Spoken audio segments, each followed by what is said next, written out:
MotorWeek is made possible by Lucas Oil, Auto Value and Bumper to Bumper, and TireRack.com.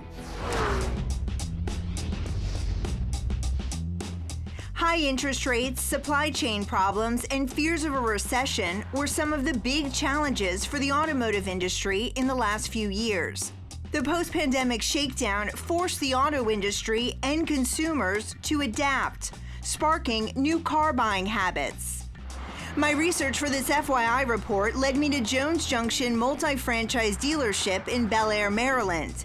It's a TrueCar certified dealer for new and used cars. As you may know, TrueCar is an automotive digital marketplace that connects auto buyers and sellers to a nationwide network of preferred dealers.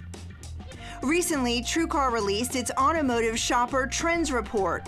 It reveals car shoppers' actions and expectations during 2022. The findings are pretty interesting.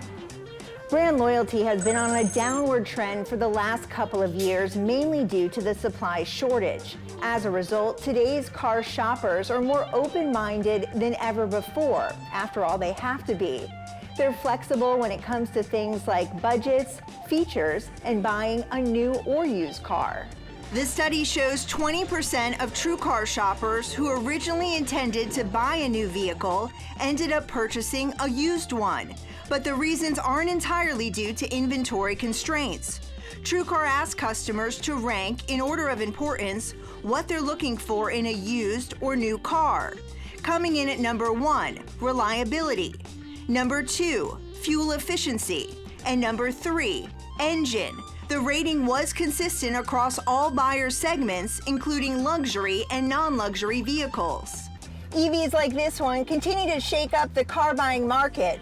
During the first half of 2022, TrueCar reported a 120% increase year over year for EV prospects and a 25% year over year jump for hybrids. Record high gas prices during the summer of 2022 had a lot to do with it. The study shows more than half of consumers say they are somewhat or very likely to consider an EV for their next vehicle. It's a big question of the support of it, right? And the infrastructure of the electric. A couple of our brands, they have electric, hybrid, gas. So it's a little the best of both worlds. And I think that car's in strong demand. You know, they run 30 to 50 miles on a plug in, and then they switch over to gas and hybrid technology. And I think that's the really big deal. Sentiment's in sync with statistics showing car shoppers are more practical nowadays, opting for features related to performance rather than appearance. Still, they don't always like the process.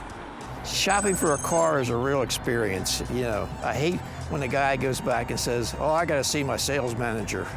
A lot of times you know what it's going to be, and that's it. You know going in. The in-person sales process and time are two of the reasons more people are buying automobiles online.